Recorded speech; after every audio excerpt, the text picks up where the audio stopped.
सभी को नमस्कार। मैं कुपेंद्र आर राठौड़, हिंदी विषय सहायक प्राध्यापक, सरकारी प्रथम श्रेणी महाविद्यालय हुलसूर, जिला बिदर से हूँ। प्रिय छात्रों, गुलबर्गा विश्वविद्यालय कलबुर्गी सीबीसीएस पाठ्यक्रम में BSc fourth sem basic Hindi में हानुष नामक नाटक रखा गया है।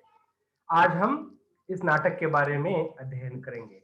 मैंने अभी तक आपको इस नाटक के 8 भाग के बारे में पढ़ाया है। 9वें भाग में आप सभी का स्वागत है। साथ साथ इस भाग में, इस सेशन में जो भी कुछ घटनाक्रम आते हैं, उस घटनाक्रम के बारे में हम सिलसिले तरीके से आपसे चर्चा करते जाएंगे। प्रिय छात्रों, हानुष BSc fourth sem basic Hindi जो पार्ट 1 जो सब्जेक्ट है उसमें रखा गया यह नाटक। भीष्म साहनी इस नाटक के नाटककार हैं। हानुष जैसे नाटक का नाम ही है और नाटक के प्रधान पात्र का नाम ही हानुष, और कात्या हानुष की पत्नी है, और पादरी, ऐसे बहुत सारे पात्र नाटक में आते हैं। जेकब घड़ी बनाने वाला, यानी हानुष के पास काम करने वाला 22-23 साल का यह एक लड़का का पात्र भी इस नाटक में आता है। हानुष की कड़ी मेहनत के बाद घड़ी बन चुकी है। हानुष ने कुल 17 साल का मेहनत इस घड़ी बनाने में उन्होंने लगाया। नगर पालिका की ओर से हानुष को घड़ी बनाने में अनुदान दिया गया, और जिस घड़ी बनाने का जो हानु का जो सफर रहा है, जो समय रहा है, हानुष ने बहुत कठिनाई, अपनी पारिवारिक स्थिति को लेकर बहुत तकलीफ के कारण, क्योंकि उन्होंने बहुत सारे कष्ट झेला है अपने जीवन में, सब कुछ होते हुए भी हानु ने अब सफलता के सीढ़ी पर, सफलता के उस सफर पर आ चुका है। अब उनकी घड़ी का उद्घाटन का समारोह होने वाला है, यानी लोगों में जोश है। लोग हानु को मुबारक की बात दे रहे हैं। कात्या यानी पूरा उनका परिवार भी खुश है। परंतु अब हानु को यह डर सता रहा है कि जब राजा मुझे घड़ी के बारे में जो भी अगर सवाल अगर पूछेगा तो उस सवाल को देने में मैं कितना सक्षम हूं, या मेरे उत्तर से राजा खुश होगा या नहीं। वह इस डर के कारण अब राजा और हानुष के बीच में वार्तालाप होने वाला है। तो दूसरे अंक दृश्य 3 का प्रारंभ होता है। इस दृश्य में हानुष और राजा के बीच का जो वार्तालाप है उसी को दर्शाया गया है। लोगों में जोश है। बाहर से बाहर बहुत सारे लोग घड़ी को देखने आ रहे हैं। जान जो इस नाटक में जो व्यापारी है, जान है, हुसाक है, एमिल है, टाबर है, जो व्यापारी लोग हैं उनमें से जान नामक वह व्यापारी कहता है कि बाहर से लोगों का आना जाना चालू हो गया है। हुसा कहता है कि कुफलसाज के लिए गाड़ी भेज दी। जॉर्ज उत्तर देता है सुबह ही भेज दिया है। हानुस गाड़ी में आता है और राजा को अभी तक नहीं आया। सब उनकी इंतजार करते हैं और उनकी सवारी में पुख्ता इंतजाम किया गया है। देखिए, घड़ी नगर पालिका पर लग गई है। सभी व्यापारी लोग, मैंने जिस तरह से पिछले सेशन में बताया, व्यापारी लोग अपने अपने व्यापार बढ़ाने हेतु वह नगर पालिका के ऊपर घड़ी को लगा दिया गया है। वह क्योंकि नगर पालिका में जब घड़ी लगेगी तो लोग, आने जाने वाले लोग ज्यादा होंगे, व्यापार बढ़ेगा, तो अपने अपने फायदे के लिए वो लोग हानों का दुरुपयोग भी कर रहे हैं। परंतु अब घड़ी का उद्घाटन समारोह है।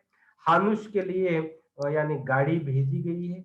हानुष गाड़ी से वह घड़ी का उस उद्घाटन समारोह की तरफ आता है, और अभी तक राजा का इंतजार किया जा रहा है, और राजा का भी यहाँ पर पूरा इंतजाम किया गया है। हुसाक पूरा व्यवस्था को संभाल रखा है। देखिए, यहाँ पर जो व्यापारी है हुसाक, पूरे इस कार्यक्रम को देखभाल करने की, जो इसकी व्यवस्था का जो पूरी तरह से जो कार्यक्रम को हुसाक ने ही संभाला है, पूरा नेतृत्व कर रहा है।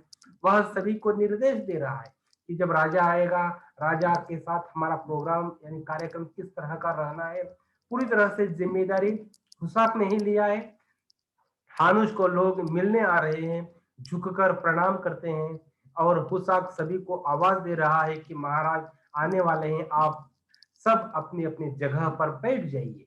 महाराज पहली बार नगर पालिका में पधार रहे हैं। हमसे कोई भी गलती नहीं होनी चाहिए। हम सभी हाथ से काम करने वाले लोग हैं। दरबार के कायदे कानून नहीं जानते, मगर जो भी काम है ढंग से करेंगे। जिस तरह से जो हुसाक जो व्यापारी है, वह सभी जो वहां पर लोग उपस्थित है, सभी को मंच पर से यानी उपदेश दे रहा है कि हमें किसी कारण से भी यह अनदेखी नहीं करना चाहिए। हमें अपना अपना काम आप सभी अपने अपने जगह पर ठहरने को बैठने के लिए वह सलाह दे रहा है। अपनी बात आगे बढ़ाते हुए हुसा कहता है, शिवचे कहाँ गया, उसे यहाँ रहना जरूरी है। सभी लोग अपनी जगह से नहीं हिले। जब महाराज वहां आए तो सभी लोग एक साथ झुककर प्रणाम करें।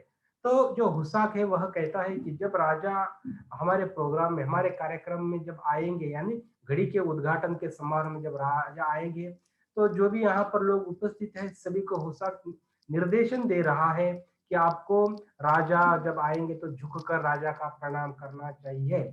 उस वक्त कोई आदमी न बोले, न खांसे, न छींके, न लगाए। वह जान से कहता है कि आपको विशेष रूप से सतर्क रहना है। जॉर्ज पूछता है कि महाराज कोई सवाल पूछे तो उत्तर देते हुसा कहते हैं कि मैं मौजूद हूँ, आपसे कोई सवाल नहीं पूछेगा। जिस तरह से हुसाक सभी लोगों को निर्देशन दे रहा है कि आपको अपनी अपनी जगह पर रहना चाहिए, किसी को बातें नहीं करना चाहिए, न खांसना चाहिए, न छींकना चाहिए। और जिसमें जारज नामक वह एक व्यापारिक प्रश्न पूछता है कि अगर राजा ने हमने कोई प्रश्न भी पूछ लिया तो हमें क्या करना। तो हुसाक उन्हें भरोसा देता है कि मैं हूँ राजा, मुझे ही प्रश्न पूछेगा, आपको कोई चिंता करने की जरूरत नहीं है। शिवचेक का आगमन उसी संदर्भ में होता है। हुसाक फिर से बोलता है, शिवचेक तुम भी इन्हीं के साथ खड़े हो जाओ, दरखास्त हाथ में रखे, जब महाराज आ जाएं तुम लोग खड़े रहो। तो देखिए हुसाक जो है शिवचोक को भी एक जिम्मेदारी दिया है। जब राजा आएगा तो वह अपनी जो मांगे हैं, जो उनके पास कुछ राजा से कुछ मन्नतें मांगने चाहते हैं, तो उन्होंने एक फाइल बना के रखा है। वह हुसा कहता है कि शिवचक आपको यहीं पर रहना होगा, क्योंकि जब राजा आएगा, जब प्रोग्राम जब समाप्त होगा तो हमें जिस जिस चीजों की आवश्यकता है अब हमें राजा से वह मांग सकते हैं। तो हुसा वह जो फाइल है, दरखास्त है, वह शिवचेक से कहता है कि आपको यहीं पर रहना चाहिए, कहीं भी नहीं जाना चाहिए। मैं जब इशारा करूं तब बैठ जाना। इस तरह से पूरी तरह से हुसाक कार्यक्रम को संभाल कर सभी को निर्देशन दे रहा है।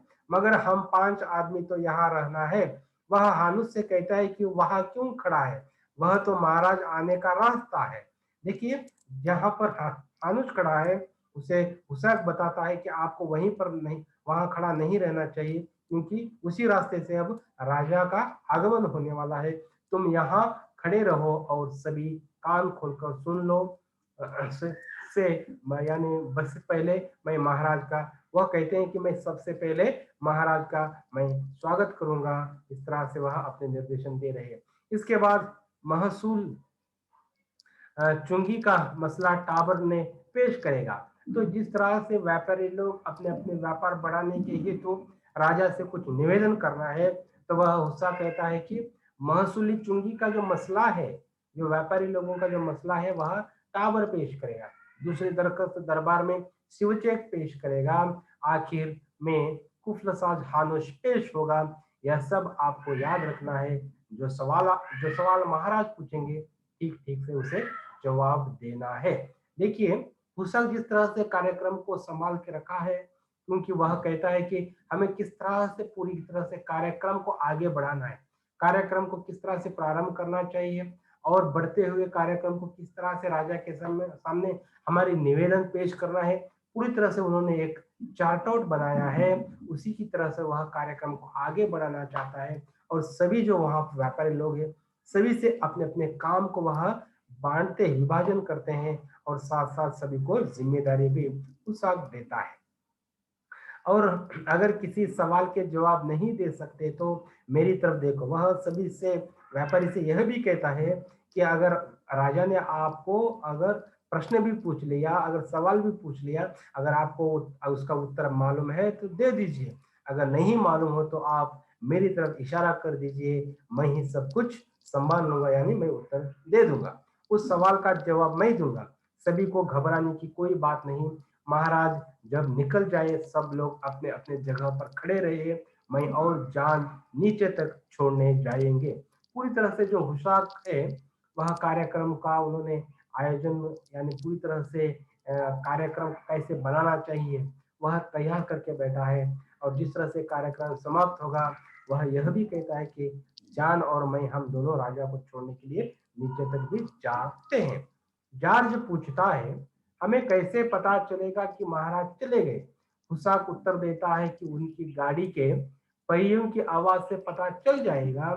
जॉर्ज कहता है कि उस वक्त घड़ी बजने का कुछ उपाय करो तो महाराज खुश होंगे। उत्तर देते हुए हानुश कहता है नहीं मालिक घड़ी तो अपने वक्त पर ही बजेगी। उषा कहता है कि क्या बात है तुम चाहो तो बज सकती है। देखिए यहाँ पर जॉर्ज बहुत महत्वपूर्ण सवाल उठाता है।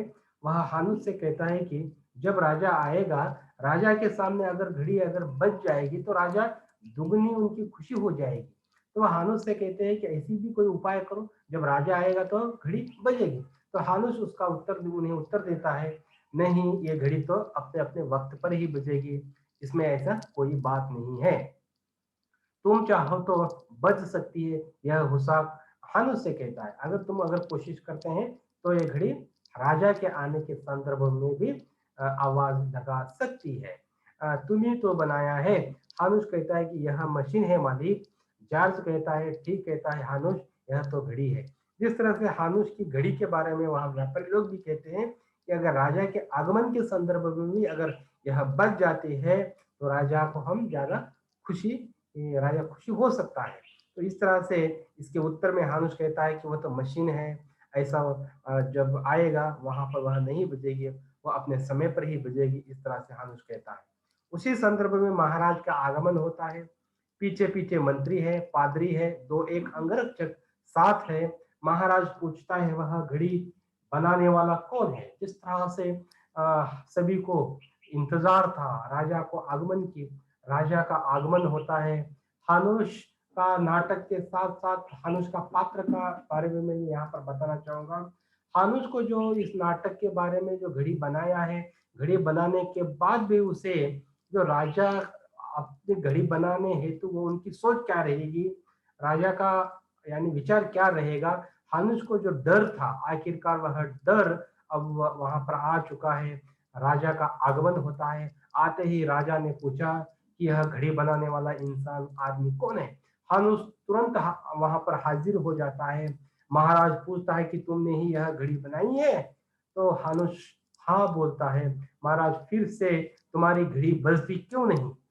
हम देर तक नीचे घड़ी खड़े रहे इसके इंतजार में कि अब बजेगी या कब बजेगी।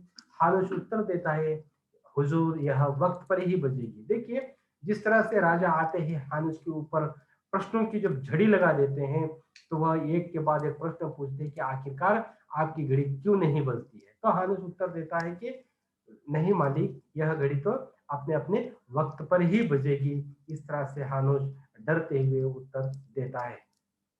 इस तरह से यह नाटक का जो भाग है घटनाक्रम है यहीं पर समाप्त होता है। अगले सेशन में हम यह देखेंगे राजा और हानुस के बारे में जो वार्तालाप होता है और हानुस उत्तर देने में कैसे डरते हैं उसी का घटनाक्रम हम नेक्स्ट वीडियो में देखेंगे।